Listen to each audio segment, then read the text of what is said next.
nós estamos com a série O Surgimento da Doutrina Espírita e as Mesas Girantes. Nós estamos vendo o livro As Mesas Girantes e o Espiritismo. No vídeo anterior, nós iniciamos o item 9 desse livro, porém nós dividimos em duas partes por se tratar de um assunto muito extenso e para não ficar muito maior o vídeo, nós então dividimos. Então, dando sequência aqui nos itens dessa parte do item 9, nós vamos falar hoje sobre o debate entre a Abade Mogno e os famosos dinheiros Seguin e Eugênio Montgolfier, as declarações do Sr. Corvisart e Castenau, o longo artigo de Félix Roubaldi em Illustration e o Dr. Mayer, redator-chefe de Press Medicale e Comunicação Acadêmica das Ciências da Academia de Ciências de Paris. Então, dando sequência aqui, o Abade Mogno, ele não tinha tido nenhum contato, nem participado de nenhuma manifestação das mesas, ele não tinha nunca tido contato com a experiência. E ele acredita que não se trata de nenhum dos fatos extraordinários, nem de descobertas memoráveis, nem influência de agentes naturais dos espíritos. Ele simplesmente acredita igual Chevreul, nós falamos no vídeo anterior, que ele acredita que pela imposição das mãos, vibrações musculares eram ocasionadas sem que seu corpo tivesse consciência, então essas mesas se moviam. Então ele acredita da mesma maneira do que Chevreul, fala.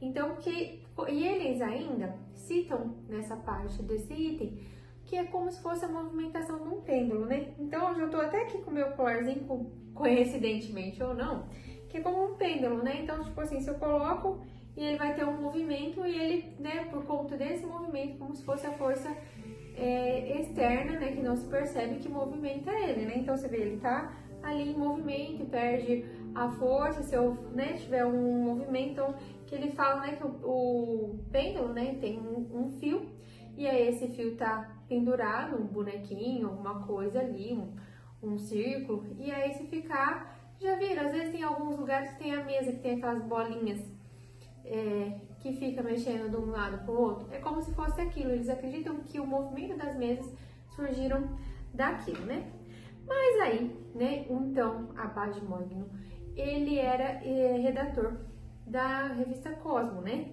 Então, ele conseguiu ali, uma conversa que ele teve com o seu amigo, o do Marc Seguin, e ele pede para ele, se ele já tinha conhecimento. E aí, Seguin, que era um engenheiro francês, junto com outros engenheiros da época, que inclusive ele cita, que é o Eugênio Montgolfier, que era outro engenheiro também.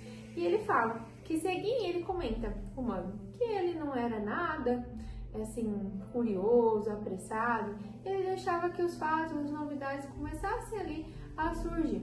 E aí ele um dia, um jantar, um pouquinho distante da sua cidade, com o Eugênio começa a explicar o que estava acontecendo naquela noite e convence o Seguin dessas novas surgimentos, dessa nova realidade que estava ali diante de todos, E aí ele conta essa experiência que juntou ele, mais dois homens da ciência, e eles então colocaram o chapéu, e a mesa, e colocaram então para que essa mesa começasse a se movimentar. E ela estava se movimentando ao som do piano. E ele cita ainda que quando o piano descompassa, a mesa subitamente para com os movimentos, E aí ele então encaminha toda essa experiência dele para o Abade Mogno, mas para ele ainda ele continua acreditando, ele publica, na revista Cosmo sobre essa experiência que Seguin e Montgolfier tinham tido, mas Mogno ainda ele é resistente, ele ainda acredita igual o Chevreul, nada mais é do que a parte dos músculos, E aí ele fala ainda assim, ele cita que é a fé robusta nascida da imaginação, da ilusão, da preocupação de espírito, da disposição da tendência, movimentos nascidos de uma fé magnética, a impressão produzida por órgãos musculares sem que disso tenha consciência per se. Ele continua nessa teoria. E aí, então, o Seguin manda outro carta para ele e pede para que Mogno publique, né, no Cosmo, e com o título de Table Tornantes. E ele explica, né, sobre a experiência, a nova experiência que ele teve. Então, ele ainda publica, né, a experiência de Seguin, mas com o toque dele, né, falando que ele ainda acredita, né, que ele ainda não tinha visto nenhuma experiência, que ele acredita que não existe movimentação ali, a não ser pela contração dos músculos, mas que seu amigo Seguin tinha tido outra experiência que ele ia relatar. E aí ele relata a experiência de Seguin, falando que estava com outras pessoas, que eles colocaram a mão ali sobre a mesa, e que ele falou que, tipo assim, quando ele estava naquela experiência, ele acreditava se passar, tipo, de uma ilusão. Mas quando ele estava dentro daquela experiência e ele impondo as mãos, ele estando vivendo aquilo ali, não tinha como ele duvidar. Porque depois de poucos minutos que eles tinham colocado as mãos de uma maneira tão leve de tocar nos dedos, a mesa começava a se movimentar com tanta rapidez, com tanta força, que ela quase se quebrava. E que acabava, às vezes, até empurrando ele e os outros participantes, né? E que o toque era muito leve, então como que a leveza desse toque ia então provocar esse movimento, né? Então ele fala que não tinha como ele estar duvidando, né, desses fenômenos que estavam acontecendo, né? E aí, continuando essas experiências, né? O redator do Cosmo, ele ainda teve, né, várias controvérsias ali em relação a Seguin, mas alguns, né, inclusive aqui o Marquês Eudes de Mieville, ele escreveu que Seguin tinha muito mais razão do que o próprio redator do Cosmo, né? Então começou a ter aquele conflito, né? Porque ele publicava, né, mas ele ainda era contra, né, de uma maneira ali mais discreta, o que o seu amigo dizia. E aí o senhor Jovel, ele relatou no Correio de Lyon, 17 de maio de 1853, a experiência também da mesa com a cesta. Ele relata, né, que foram colocadas a mesa com a cesta na mesa. E aí, depois de alguns minutos, começou a movimentação, meio descompassada, e logo em seguida era como se as duas fossem uma só, a mesa e a cesta, girando no mesmo sentido. E aí, então, que eles pediram para que parasse, né, a mesa e a cesta, e que cada uma girasse para um lado. E aí foi feito. Cada uma começou a girar num sentido diferente. Uma das experimentadoras que estavam ali quis sentir o peso da cesta, e ela não conseguiu. O objeto, que teoricamente seria leve, se tornou tão pesado que as outras pessoas que estavam ali na mesma experiência tentaram sentir o peso da cesta e também não conseguiram, porque ela estava muito pesada. E aí, quando eles pediram para que a cesta se elevasse da mesa, ela fazia de forma suavemente, sem o toque de ninguém. E eles então tiveram a experiência, sem que tivesse toque na cesta, ela também se movimentava, né?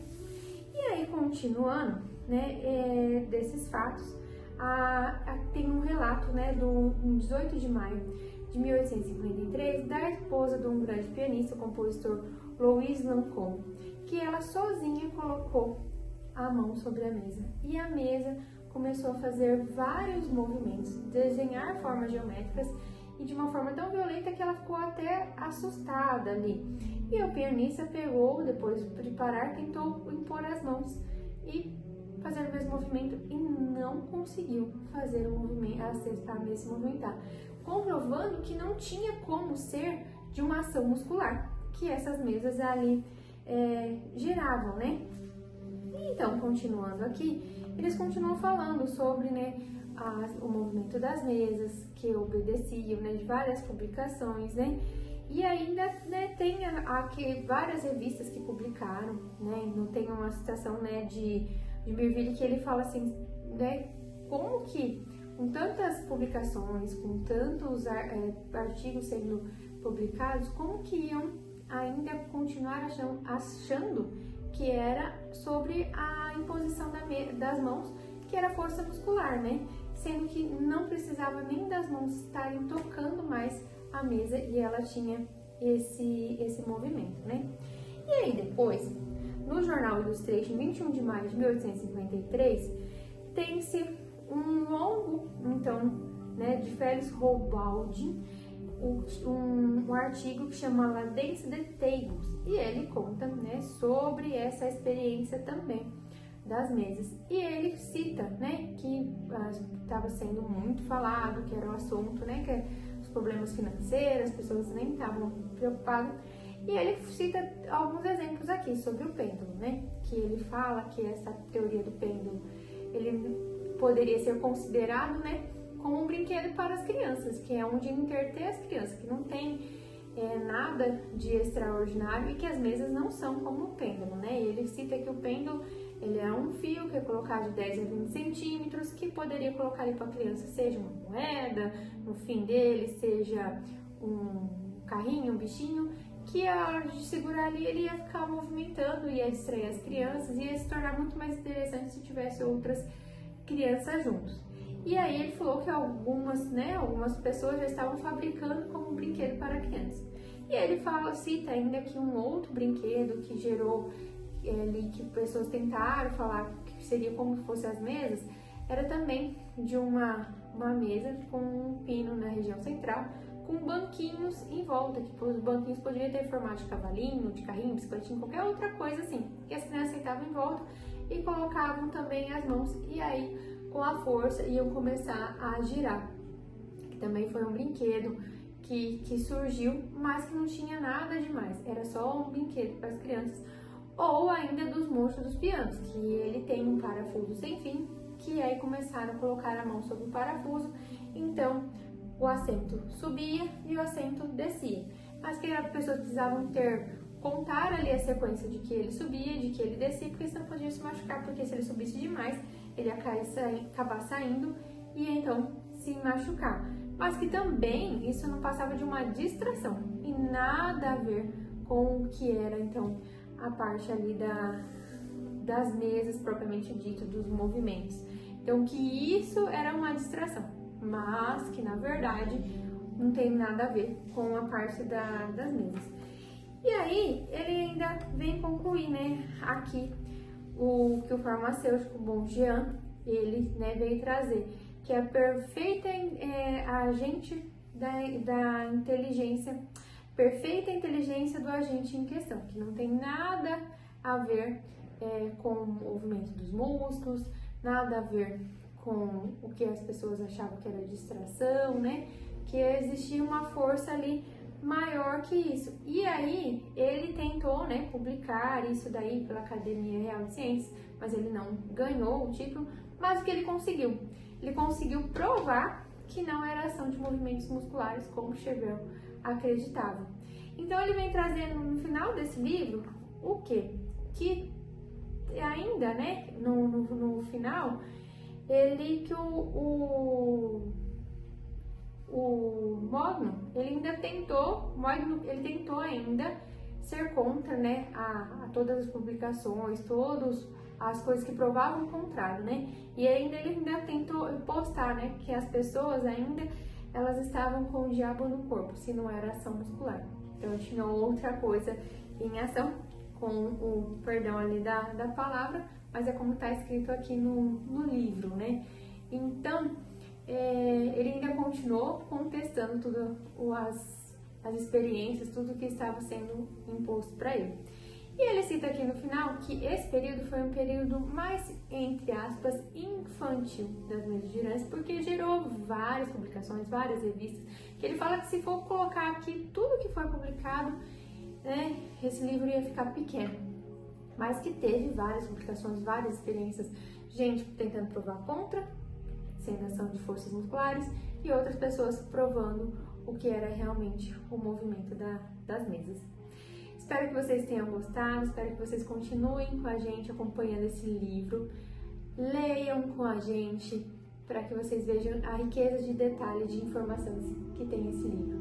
Um ótimo, abençoado domingo a todos nós e mais uma vez,